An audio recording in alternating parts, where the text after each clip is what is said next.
ते ट्रॅक्टरची 5 आहेच. बर. 150 रुपयातनी मशागत एका एकराचा आरामात होतो. बरोबर. बस तेच पहिलं आणि तेच शेवटचं. तेच शेवटचं.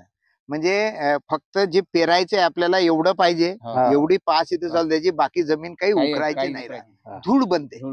बऱ्याच सगळा बनत नाही, पण 2-4% तरी धूळ बनते. आणि जेव्हा पाऊस येते तर ती धूळ कुठे जाते? खाली साचते. म्हणजे एक कडक लेअर जमिनी खाली तयार होते. काही धूळ आहे, माती आहे बारीक, ते पाण्यासोबत पण वाहून जाते. म्हणजे नांगरलेल्या जमिनीमध्ये एकतर कर्ब कमी होतोय, दुसरा पार्ट आहे जमिनीची धूप मोठ्या प्रमाणात होते आणि डोळ्यानं दिसत नाही. कारण एवढा मोठा म्हणजे एका एकरामधून किंवा एका हेक्टर मधून जवळपास 3 ते 4 ट्रॉल्या माती होऊन जाते. 3 ते 4 ट्रॉल्या माती होऊन जाताना आपल्याला दिसत का नाही, तर ती एवढा मिलीमीटर थर जातो. एवढं मोठं नांगरला आपण, एवढं चाललं. पण हे दरवर्षी जर नांगरतो म्हटलं तर जमिनीची सुपीकता पण कमी होते. आता आज या जमिनीची न नांगरल्यामुळे कार्बन कंटेंट वाढत आहे, जमिनीची धूप पण कमी होत आहे आणि त्यामुळे सुपीकता. आता बरेचसे कुठे गेले तरी हाच विषय नव्हतो का झाली शेतीची बाई, झाली शेतीचं नांगरण. कुणी म्हणते माझं शेत नांगरलं, माझं तुमचं झालं का? मी त्यावेळेस हसतो. आता कारण मी काही करतच नसतो. मी आता समजा आता 4था महिन्याला, या महिन्यात तरी काहीच करत नाही. जसं शेत आहे तसं जवळपास सगळ्याची नांगरणी मी म्हणतो होईल. एक आपलं शेत असं आहे की तिथं नांगरणी काहीही दिसणार नाही. आज मी बोरवा गावातल्या माझ्या शेतामध्ये आहो. इथे काही प्रयोग केलेले आहेत, परंतु हे प्रयोग आपल्या समोर मांडण्यापूर्वी परत आपल्या सगळ्यांना क्लिअर करू इच्छितो. हे जे प्रयोग आहे हे मला सुद्धा स्वतःला पहिले पटायचे नाही, आणि मी जेव्हा विनोदला सांगितले तर विनोदला सुद्धा ते पहिले पटायचे नाही, आणि वडिलांना सुद्धा ते पटायचे नाही. याचं कारण असं की मी जे शिक्षण घेतलं तर पहिले शिक्षण असं घेतलं किंवा आपण सगळ्यांनी शेतकऱ्यांनी, आता सगळेजण या नवीन युगात जन्मले तर सगळ्यांनाच हे माहिती आहे की कोणतंही पीक घ्यायचं तर पहिले काय करावं लागेल? नांगरणी. म्हणजे उन्हाळ्यामध्ये शेत काळभोर केलं पाहिजे असा आपला सगळ्यांचा समज आहे. तसा माझा पण होता. म्हणजे शेत नांगरणी करायची, मग त्याच्यावर फंटी मारायची, ढेकलं फोडायचे, मग पेरणी योग्य शेत करायचं आणि पेरणी करायची. आणि असं केलं तर जमिनीत जास्त पाणी मुरते किंवा पीक चांगलं येते असा एक समज. परंतु जेव्हा मी या विरुद्ध काही गोष्टी ऐकल्या आणि आपल्यासारख्या काही शेतकऱ्यांचे प्रयोग पाहिले, आणि हे प्रयोग पाहताना माझ्या असं लक्षात आलं की काही शेतकरी जमिनीला नांगरत नाहीत, आणि मग तरी त्यांना उत्पादन मात्र इतरांपेक्षा चांगलं येतं, किंवा उत्पादन जरी तेवढं आलं तर उत्पादन खर्च मात्र त्यांचा कमी होतो. आणि म्हणून मी या शेतामध्ये सुद्धा प्रयोग करायचा ठरवला की आपण पण अनुभव घेऊन पाहू. म्हणजे अनुभव घ्यायला लावला विनोदला, तर सुरुवातीला नाही नांगरायलाच पाहिजे असा आपला समज होता, कारण आतापर्यंत आपण नांगरतच होतो. आता आम्ही जे इथं पीक घेतोय तर फार मोठे पीक नाही आहेत आपले. आपला पीक म्हणजे सोयाबीन, दुसरा गहू, त्याच्यावरचा आणि काही भागावर हरभरा, मध्ये सोयाबीन मध्ये तूर आहे. हार्डली उन्हाळ्यामध्ये घेतलं तर मूग घेतोय. म्हणजे साधे साधे पीक आहेत. आता सुद्धा पाणी लागलं, उपलब्ध झालं म्हणून आता आपण थोडी लिंबू लावलेलं आहे. म्हणजे साधे साधे पिकं घेतोय. ना इथं हळद उचली घेतली आतापर्यंत, ना इथं ऊसासारखं पीक घेतलंय, आणि त्यामुळे इथं प्रयोग करणं थोडं सोपं पण होतं. त्यामुळे माझी विनंती आहे की हा जो प्रयोग केलाय हा सगळीकडेच लागू होईल असं सुद्धा नाही. हा प्रयोग जी आता पिकं सांगितली की सोयाबीन, विशेषतः ज्या भागामध्ये कोरडो जमीन आहे लोक सोयाबीनच घेत आहेत, किंवा सोयाबीन नंतर थोडंसं पाणी उपलब्ध आहे तर हरभरा घेत आहेत किंवा गहू घेत आहेत, किंवा उन्हाळ्यामध्ये पाणी उपलब्ध आहे तर मूग घेत आहेत. अशी साधी साधी जेव्हा आपण पिकं घेतोय ज्याला फार बेड करायची आवश्यकता नाही, हळदीसारखं त्यामध्ये गेलं पाहिजे किंवा ऊसासारखे वरंबे तयार करायचे नाही, अशा पिकामध्ये सुद्धा आपण हा प्रयोग नक्की एका एकरावर करून बघा, आणि आवडला तर मात्र पुढे करा. म्हणजे हे सगळ्याच जमिनीसाठी लागू होईल असं नाही. मुळात हा प्रयोग केला तर आपल्याला समजून घेणं आहे की ही आमची काळी जमीन आहे आणि जवळपास 2 फुटापर्यंत काळी आहे. या 2 फुटाच्या काळ्या जमिनीमध्ये आपण पहिले नांगरायचो तर काय व्हायचं? मोठाले ढेकलं पडायचे. म्हणजे काळ्या मातीचा गुणधर्म आहे, जमिनीमध्ये भेगा पडतात. म्हणजे ती जेव्हा पाणी येते तर प्रसरण पावते, आणि पाणी गेलं तर आकुंचन पावते. आणि मग तशा जमिनीमध्ये जर नांगरतो म्हटलं तर ढेकलं पडतात, आणि ढेकलं पडतात, ढेकलं मोठे होतात, आणि आपल्याला वाटते की आता ही जमीन बारीक करायची, नांगरण्याशिवाय पर्याय नाही, म्हणून आपण तसं करायचो. या जमिनीमध्ये सुद्धा आता सरी नांगरलं तर मोठाले ढेकलं पडतात. तरी पण आता ही जमीन आम्ही नांगरत नाहीये. बऱ्याच जणांना असं वाटतं की पाणी मुरायला पाहिजे म्हणून आपण जमीन नांगरतोय किंवा सुपीक व्हायला पाहिजे म्हणून आपण जमीन नांगरतोय. परंतु आता जो इथं प्रयोग केलेला आहे, हा प्रयोग असा केलाय की ही काळी जमीन आहे, नांगरली तर ढेकलं पडतात आणि मग कधी कधी पाऊस जर वेळेवर आला नाही तर ती पेरणी पण लेट होते, कारण पेरणी योग्य जमीन होत नाही, ढेकलं काही लवकर मुरत नाही. जशा तशा मुरत नाही ते जसेच्या तसेच तसे राहते. राहतात. मग आता या अशा काळ्या जमिनीमध्ये विनोद आपण मागच्या किती वर्षापासून नांगरलं नाही आता? मी जवळपास शेवटची नांगरणी 2016ला केली. 2016ला केली. त्याच्यानंतर नाही. 2016 नंतर नांगरणी आपण केली नाही. नाही. आणि तू जर सांगते की आता 9 वर्षापासून ही जमीन नांगरली नाही, नाही. म्हणजे एका वर्षाचा जरी आपण खर्च काढला तरी एकरी किती रुपये वाचले? ती नांगरणीची एकरी 1200-1500 रुपये राहते नांगरणी. बरोबर आहे. 1500 रुपये आपला एकरी नांगरणीचा खर्च इथं वाचला या जमिनीमध्ये. 10 एकर जमीन आहे तर 10 एकराचा 15,000 रुपये आपला इथं खर्च कमी झालाय. आता यामुळे उत्पादन यातलं काही कमी झालं का जास्त झालं? कमी नाही झालं, कमी. उलट एखाद्या क्विंटल उलट थोडं जास्त येते. बरोबर आहे. म्हणजे याचा अर्थ काय, जे मी आधी ऐकलं होतं की शेत जर नांगरलं नाही तर जमिनीची सुपीकता वाढते. शेत जर आपण दरवर्षी नांगरत असाल तर मात्र त्या जमिनीची सुपीकता कमी होते. आणि याचं कारण असं आहे की जसं आपल्यासाठी आपल्या रक्तामध्ये हिमोग्लोबिन सर्वात महत्वाचं आहे, तसं जमिनीसाठी सर्वात महत्वाचं काय, जमिनीमधला कार्बन, कर्ब. आणि ते कर्ब काय होते की हे जे आता हे आपण हे जे शेत आहेत हे हरभऱ्याचे खुंट आहेत किंवा खालचं सडलं सगळं, आता आपण याला नांगरत नाही आहे तर हे कुठं राहत आहेत, जमिनीत. त्याचप्रमाणे या शेतामध्ये गवत आहे, पावसाळ्यात निघालंय. आता आपण आपल्याला परवडत नाही म्हणून आपण मजूर नाही, गवतासाठी किंवा कोणत्याही तणासाठी आपण कशावर अवलंबून आहोत, तणनाशकावर. आता तणनाशक मारतोय, तणनाशक मारल्यामुळे वरचा पार्ट सडून जातो आणि मुळं कुठे राहतात, जमिनीमध्ये, किंवा वरचे सडलेलं ते आपल्या जमिनीमध्ये चाललं जातं.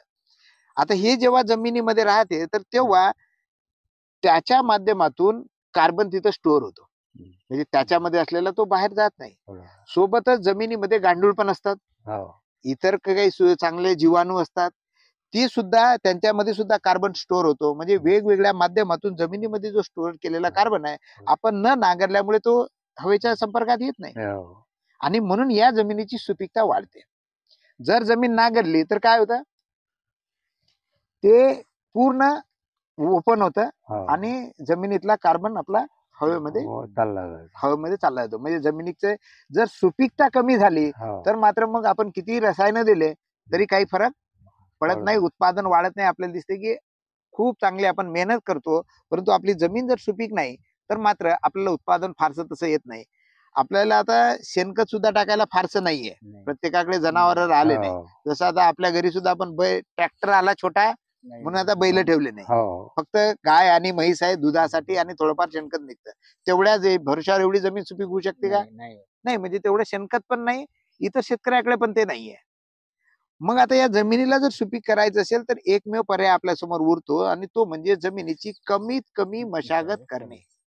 जमिनीची जर कमीत कमी मशागत केली तर जमीन सुपीक होते. आपल्याला असं वाटते की या पिकाला अन्नद्रव्य लागतात आणि मग त्यासाठी रसायनातून द्यावंच लागेल. आता आपण पाहतो पातूरचा घाट आहे किंवा त्याच्यापेक्षा मोठं घनदाट जंगल म्हटलं तर गडचिरोली आहे. तिथं तर हजारो वर्षापासून झाडं उभी आहेत, नवीन नवीन झाडं येत आहेत. मग ते अन्नद्रव्य तर संपायला पाहिजे होते. बरोबर. हजारो वर्षापासून आपल्या जमिनीत म्हणतो की आपण पिकं घेऊन राहिलो म्हणून संपून राहिले, त्यांचे संपायला पाहिजे होते. पण तिथं संपत नाही, कारण निसर्गाचं एक चक्र आहे अन्नद्रव्य तयार करण्याचं. या मुळाद्वारा जे परत जमिनीमध्ये जात आहेत, स्वतःची सुपीकता ते मेंटेन ठेवते, तिथं जशी होते आपल्या शेतामध्ये राहू शकते. परंतु आपण मधल्या काळामध्ये नांगरणीचं जे आपल्याला शिकवल्या गेलं किंवा आपण शिकलो म्हणा किंवा ते कारण काही असेल, परंतु आपण जमीन नांगरायला गेलो तर आपल्या जमिनीची सुपीकता तर कमी व्हायला लागली परंतु खर्च पण वाढायला लागला. आता आपण या क्षेत्रामध्ये आहो, विनोदकडून आपण हा प्रयोग ऐकून घेऊ.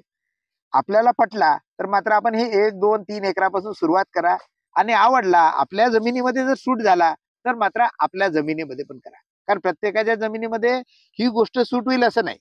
काही शेतकरी आहेत मात्र हे नित्य नियमानं हे गोष्टी करतात. तर आता विनोद आपण 9 वर्षापासून जमीन नांगरली नाही तर हिची उत्पादन मात्र वाढत आहे. आणि आता मागच्या वर्षी हिला खत दिलं का? कसं नाही, काहीच नाही. आणि खत न देण्यामागे काय तर आपल्या जमिनीमध्ये ऑटोमॅटिक पीक वाढून राहिलं. आणि त्यामुळे खताचा एक खर्च वाचला, कारण जमीन सुपीक झाली, सोबत नांगरणीचाही खर्च वाचला. असा खर्च वाचल्यावर आणि उत्पादन पण वाढलं, म्हणजे जमीन परवडणार आहे. मागे जेव्हा हा छोटा ट्रॅक्टर घेतला तर पहिला अनुभव असा आला की इकडे वळत असताना नांगरणी केलेल्या याच्यामध्ये हा छोट्या ट्रॅक्टरचं काहीच काम पडत काही नव्हतं. नाही बातच पलटी मारत जायचं. बाजच पलटी. छोटा असल्याच्यानं म्हणजे सुरुवातीला जेव्हा ही आयडिया पटत नव्हती की बा नांगरणी करायची नाही, हा. तर या ट्रॅक्टरनं आम्हाला ते शिकवलं की नाही, नांगरणी करू नका, अन्यथा आपण नांगरणी करायचो. नांगरणीमध्ये हा छोटा ट्रॅक्टर जेव्हा टाकला तर काय व्हायचा, पलटी मारायचं. पलटी व्हायचा. म्हणजे या छोट्या ट्रॅक्टर घेऊन सुद्धा याचा काहीच उपयोग नव्हता. म्हणजे त्या नांगरणी मधली वखर पास सुद्धा हा करू शकत नव्हता, चालतच नव्हतं, जाग्यावरच गरगर फिरायचे. जेव्हा त्या नांगरटीमध्ये पाऊस आला तर पेरणी करता येत होती या छोट्या ट्रॅक्टरने, म्हणजे पेरणी पण करता येत नव्हती. मग हा बिना कामाचा पडलाय. मग आता पुढे डवऱ्यासाठी फक्त थोडाफार केला, ते पण फारसं होत नव्हतं, कारण डवरे पण मारणं होत नाही, तणनाशकावर आपण सगळं आलेलं आहोत. मग या ट्रॅक्टरचा उपयोग काय, असं म्हणून दुसऱ्या वर्षापासून आपण पण नांगरायचंच नाही. आणि दुसऱ्या वर्षी नांगरलं नाही तर काय झालंय, हा ट्रॅक्टर सगळ्या शेतामध्ये चालायला लागला, याचं वजन पण कमी पडायला लागलं, आणि त्यानंतर पेरणी पण याने व्हायला लागली. आणि आता आपण याच्या पुढे जाऊन टोकन यंत्रणा घ्यायला लागलो. म्हणजे आपल्याला दिसते की मोठे ट्रॅक्टरकडे एका इकडे चाललो होतो आपण नांगरणीसाठी पाहिजे म्हणून, आणि तिथे छोटे ट्रॅक्टर बिना कामाचे पडलेले होते. आता या ट्रॅक्टरमुळे आपला खर्च, तुम्ही सांगतो तसं खर्च पण किती येऊन राहिला की 1.5 लिटर मध्ये 1 एकर 1.5 लिटर मध्ये याची पास होते. अनेक जणांना प्रश्न पडतात की मग आमचं शेत खूप कडक आहे, काही शेतात हळदीच्या याच्यामध्ये घ्यायचं, वरंबे पाळावं लागते. नक्की तुम्ही तुमच्या शेताप्रमाणे आता प्रयोग करून बघा, कारण तुमचं शेत कसं आहे हे तुम्हालाच माहित. प्रत्येक बांधी परत शेत बदलतं, प्रत्येकाचं शेत वेगवेगळं राहतं, त्यामुळे आपल्या शेतातले प्रयोग आपल्यालाच करून बघावे लागतात. पण मी मात्र इथं नक्की विनोद आपल्याला असं दिसतंय की काळ्या जमिनीमध्ये खूप कडक झाली म्हणून नांगरणं मला तरी वाटते की चुकीचं आहे. विशेषतः जर त्या जमिनीमध्ये तुम्ही साधे पिकं घेतात तर मी म्हणतोय साध्या पिकाला नांगराची आवश्यकता पेरणी योग्यच मशागत पाहिजे. म्हणजे आपल्याला जर एवढं पेरायचं आहे तर एवढंच मशागत त्याला आवश्यक आहे. आणि एवढी मशागत करण्यासाठी तू सांगतो तसं पावसाळ्यात सुद्धा एखादा पाऊस पडला की मशागत होते. म्हणजे आता सध्या आपली शेती आपण कशी करतो काय म्हणायचं असेल तर आता दिसतंय की सगळं असं शेत आहे की बिना नांगरणीचं. रस्त्याने येतोय तर काही जणांची शेती दिसतात खूप सारे प्रकारे नांगरलंय, काळं भोर झालं, आणि त्या काळ्या भोर शेतामध्ये दिसायला चांगलं दिसतं, परंतु त्याचा खर्च ऑलरेडी होऊन गेलेला आहे. म्हणजे आज नांगरणीचा 1500 रुपये खर्च झालेला आहे, समोर पिकेल का हे पण माहित नाहीये. आज मात्र आपण 1500 रुपयाने या शेतामध्ये फायदा पर एकरा मागे 10 एकर आहे तर 15,000 आज इथं फायद्याचा. आता हे सगळी पडीत जमीन दिसते इथं, पण आता मात्र हे नरम पण आहे. म्हणजे 9 वर्षापासून नांगरल्यामुळे मऊपणा पण आलेला आहे, पण तरी नांगरतो म्हटलं तर ढेकूल मात्र निघते. आता याला कधी पास मारणार म्हटलं, आता मी ज्यावेळेस आता बाहेर जातो, आता बरेचसे कुठे गेले तरी हाच विषय नव्हतो का झाली शेतीची बाई, झाली शेतीचं नांगरण. कुणीही म्हणते माझं शेत नांगरलं, माझं तुमचं झालं का. मी त्यावेळेस हसतो. आता मी मी काही करतच नसतो. मी आता समजा आता 4था महिन्याला, या महिन्यात तरी काहीच करत नाही. जसं शेत आहे तसं जवळपास सगळ्याची नांगरणी म्हणतो होईल. एक आपलं शेत असं आहे की तिथं नांगरणी काहीही दिसणार नाही. ज्यावेळेस 5वा महिना येईल 100% एखादा अवकाळी पाऊस होतेच.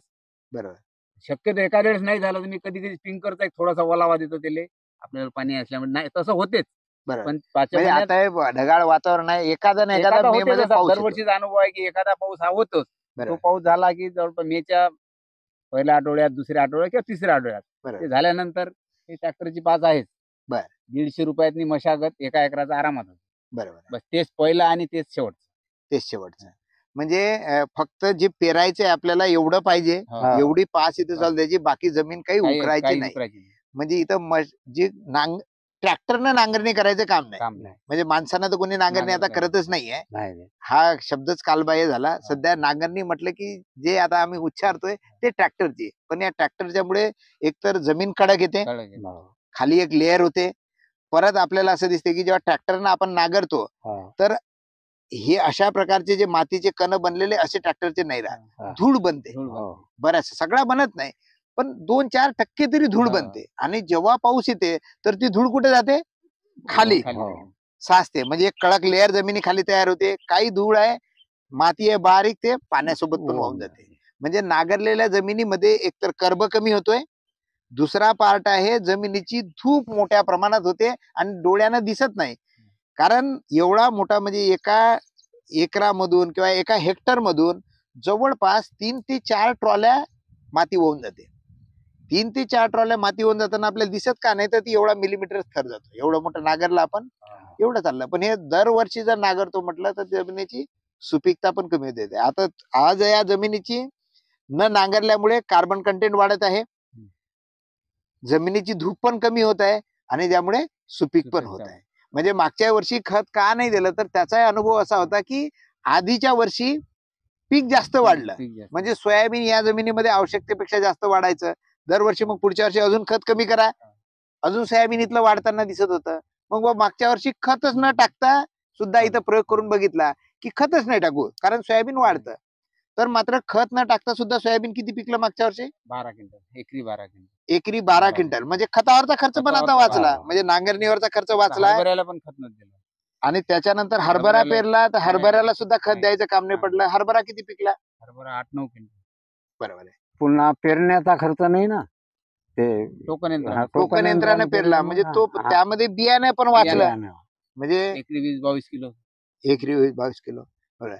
म्हणजे आपण बघतोय की शेती सध्या बेभरोशाची, म्हणजे पूर्ण निसर्गावर अवलंबून आहे. आणि अशा बेभरोशाच्या शेतीमध्ये, म्हणजे निसर्गाच्या भरोशावर आपण शेती करतो आणि त्यामध्ये निसर्गानं कसं करावं हे आपल्या हातात नाही. पण आपल्या हातामध्ये ज्या गोष्टी, किंवा मार्केटमध्ये भाव मिळावे का नाही हे पण आपल्या हातात नाही. आता मागचे 2 वर्ष झाले सोयाबीनला भावच मिळून नाही राहिले. एवढं की कोणाला जास्त पिकलं, कोणाला कमी पिकलं, पण भाव पण नाहीये. पण मात्र आपल्या हातामध्ये खर्च कमी आहे. ऊस पिकाला नक्की त्यानं खर्च करावा, हळद पिकाला नक्की त्यानं खर्च करावा, कारण त्याला भाव आहे. ज्या पिकाला तुम्हाला भाव मिळत आहे आणि खर्च करत असाल तर मान्य आहे. पण जिथे भाव मिळत नाही तिथं हा प्रयोग मात्र आपण नक्की करू शकता. आणि हा जर प्रयोग केला तर तुमच्या जमिनीमध्ये जर हा सूट झाला तर तुमच्या नांगरणीवरचा पैसा वाचू शकतोय. 1500 रुपये एकराप्रमाणे परत जमीन सुपीक होऊ शकते. परत वखरणीवरचा 1-2 पाळ्याचे ढेकलं फोडायला किंवा रोटावेटर फिरवावा लागतो. रोटावेटर तर खूप हानिकारक आहे, कारण ते अजून धुवा करून टाकते आणि त्यामुळे इरोजन जास्त होते. तर त्याच्यावरचा खर्च वाचतो. म्हणजे हे दोन्ही मिळून 2500 रुपये त्याचे खर्च वाचू शकतात एकरामागं. त्याच्यानंतर तुम्ही सांगताय की बियाण्यावरचा पण खर्च आपला कमी वाचतोय याप्रमाणे केलं तर. टोकन यंत्रणा असल्यामुळे ते बियाणे कमी लागते. टोकन यंत्रणा ते झालं. त्याच्यानंतर ह्या सगळ्या गोष्टी आपण करतोय जमिनीची नांगरणी न करता, तर आपली जमीन सुपीक होऊन झाली. म्हणजे हे काही एका दिवसात नाही घडलं, 9 वर्ष झालं. म्हणजे आपल्या इथं काही काही शेतकरी असे आहेत, जसं सगुना बाग म्हणून आपण म्हणतोय, कोकणातला एक्सपेरिमेंट आहे. अनेक शेतकरी, औरंगाबादचे काही शेतकरी आहेत की ते बिलकुल जमीन नांगरत नाहीयेत, पूर्णपणे त्यांचा विरोध आहे आणि त्यांच्या जमिनी खूप सुपीक बनलेल्या आहे. आपला सुद्धा आता 9 वर्षाचा प्रयोग आहे. आपल्याला जाणवतं की असं नजरेनं, म्हणजे ज्या जमिनीमध्ये खत न टाकता इतरांपेक्षा 1-2 क्विंटल ऍव्हरेज येते, तर मात्र जमीन सुपीक होत आहे. म्हणजे तो पण फायदा होतोय. आणि एकीकडे आता मागच्या वर्षी खत नाही दिलं तर खत किती रुपयाचं लागलं असतं, इतर शेतकरी किती देतात? तरी एकरी कमीत कमी 1500 आहेच. बरं. 1500. म्हणजे तुम्ही सोयाबीनला 1 पोतं दिलं असतं आणि हरभऱ्याला 1 पोतं, कमीत कमी 1500. हरभऱ्याचं 1 पोतं 1500, 3000 रुपये एका एकराला देतात. बरोबर. म्हणजे आता या एकराचा खरीप आणि रब्बीचा 2500 रुपये ते वाचवले, 3000 रुपये हे वाचवले, किंवा रब्बीमध्ये अजून एखादी वखरपाळी वगैरे केली असती तर ते वाचवली. आणि अशा प्रकारे खर्चही वाचतो. आणि खर्च जर वाटला तर ते उत्पन्न झालं. म्हणजे 1-2 पोते तर वाढले आणि एका इकडे उत्पन्न वाढलं. पण आपल्याला काही शेतकरी असे दिसत आहेत की खरीप मध्ये पण नांगरतात. पहिलं पीक काढलं, घरी ट्रॅक्टर आहे किंवा कोणाचं उपलब्ध आहे म्हणून रब्बीसाठी पण नांगरतात. गहू पेरताना नांगरतात, कारण बरं सरळ पाळायचं आहे, किंवा उन्हाळ्यात अजून पेरायचं तर परत नांगरतात. म्हणजे एका पहिले 3 वर्षात 4 वर्षात एकदा नांगरणी व्हायची, आता एका वर्षात 2 वेळा होते. 2 वेळा, किंवा काही लोक 3 वेळा पण करतात. यामुळे आपल्या जमिनीची धूप होते, जमीन कमजोर पण बनते आणि खर्च पण आपला वाढून राहिलेला आहे. आता हे असं करताना लोक मूर्खात काढतात, कसं म्हणतात? मूर्खात तर काढतातच. बरं. म्हणजे कुठं जर आताच असते तर आता मी आता जाऊ दे, पण ज्यावेळेस समोर जसे दिवस जातील, कारण मी काहीच करत नाही, आजूबाजूचे सर्व शेत नांगरून ओके राहते, मग आपल्याला तुम्ही नांगरलंच नाही. आता मी नांगरतच नाही. बरोबर आहे. मी त्यांना म्हणतो नाही करतो हळूहळू. त्याला माहित आहे तरी पण बाबा मी तुम्हाला माहित आहे नांगरत नाही. हा. पण तरी ज्याला माहित नाही त्यांना नाही सांगत राहावं लागते मी नांगरत नसतो, मी नांगरत नसतो. बरोबर आहे. पावसाळ्यात एकच पाळी देतो. Right. नक्कीच हा जो प्रयोग आहे ना, सुरुवातीला आपल्या पचनी पडणार नाही. जसं माझ्या पण पडला नाही किंवा मी वडिलांना सांगितलं, वडिलांना पचनी पडला नाही, कारण आतापर्यंत आपण नांगरत आलो. पण हो. काही विशिष्ट गोष्टी इथं घडत गेल्या, काही प्रयोग पाहिले, काही कुठं ऐकलं. हा छोटा ट्रॅक्टर आला ज्याच्यामुळे हा नांगरणीमुळे हा शेतामध्ये जायचा नाही आणि म्हणून नांगरणी बंद केली आणि आज हळूहळू 9 वर्षापासून या शेतामध्ये बिना नांगरणीचं पीक येत आहे. आपल्याला जर काही शंका असेल तर आपण विनोदला विचारू शकता, कारण बऱ्याच गोष्टी राहतात डोक्यात की हे कसं होते. तर नक्कीच विनोद एकदा परत नंबर सांग तुझा. 9765107591. Right. मी ज्यावेळेस हे वक्रतो त्यावेळेस असं वाटते की कुठं आपण रोळला चाललो. बर. कारण त्याचं वक्र नसं राहते की एकदम काहीतरी 3-4 इंच शिवाय आणि मागं पाहायचं नाही. सण जसं खेळत खेळत म्हणते. हा. जी मी पहिले सांगत आलो की कसं काय होते 150 हा. रुपयातली एका घंट्यात आरामात होते. बरोबर. म्हणजे असं बसायला काय जसं काय आपण 4 व्हीलर बसलो. कारण त्याला जमिनीत हे जमीन समान असल्याच्या काही झटके मारायचं कामच जमिनी नाही. लेवल आहे ना, नांगरणी त्याच्यामुळे तसं तर असं मस्त करते चालते. ट्रॅक्टर. त्याच्यामुळे जमीनमध्ये संद असं रोळणं असं पळते ते. बाबा तुम्हाला कसा वाटतो, म्हणजे आधीचा जो अनुभव होता तुमचा हा. 10-15 वर्षापूर्वीचा हो. आणि आताचा जमिनीचा कसं दिसतंय? आताचा चांगला वाटून राहिला, म्हणजे स्वतः अनुभव घेऊन तुमचं इतर लोकांचं विनोदचं ऐकून हो. हा हिशोब चांगला वाटतंय. आता आमचं टोपण यंत्रामुळे हे पेरणीचा खर्च वाचला, नांगरणीचा खर्च वाचला बरोबर. आणि ते हे लायन्या ट्रॅक्टरमुळे अशी लेवल या जमीन लेवल आली. बरोबर. त्याच्यामुळे हे ट्रॅक्टर मस्त पद्धतशीर चालते. बरोबर. आणि हे तण हे ते काही निघते तर आम्ही ते तणनाशक मारतो. बरोबर. हा. म्हणजे तणनाशकाचा आज मजूर भेटत नाही, हा. तणनाशकाशिवाय आज शेती हा. पण होऊ शकत नाही. म्हणजे हा. त्याचे काही दुष्परिणाम असतील, परंतु आज तणनाशक मारणं आवश्यक आहे. तर हा. तो पर्याय आपण वापरतोय. हो. म्हणजे पेरणी सोबत एक तणनाशक पण हा. वापरलं जातं. त्यामुळे तणासाठी विनाकारण नांगरणी करायचं काही कामच नाही. म्हणजे एकदम साधा प्रयोग आहे. आपण पण आपल्या शेतामध्ये करून पहा आणि आपल्याला जर चांगला वाटला तर इतरांना सांगा. काही लोकांना नक्कीच हे आवडणार नाही. म्हणजे मी पहिला व्हिडिओ बनवला तर पहिला व्हिडिओ बनवल्यानंतर बऱ्याच लोकांच्या अशा काही कमेंट आल्या हा. की हे तुमचं तुमच्याजवळ. नक्कीच या क्षेत्रातलं हे या क्षेत्रामध्ये असेल. हो. प्रत्येक क्षेत्रातले प्रयोग हे वेगवेगळे असतात. हो. प्रत्येक शेतकरी वेगवेगळा आहे. प्रत्येक शेतकरी मी म्हणतोय पिकं संशोधक वेगवेगळे आहे. आहेत. हा. त्यामुळे तुम्हाला तुमच्या शेतामध्ये प्रयोग करावा लागेल. ही जी आता काही गोष्टी सांगितल्या की बिना नांगरणीची शेती होऊ शकते, दिसायला ओबडधोबड दिसते, परंतु आपल्याला शेती दिसणं महत्वाचं का पिकणं महत्वाचं? हा, तेच ना. तर ही शेती पिकते चांगली, सुपीक चांगली बनते. तर आपण सुद्धा हा प्रयोग करून बघा आणि आपले अनुभव जर चांगले वाटले तर इतर शेतकऱ्यांना मात्र नक्की शेअर करा. धन्यवाद.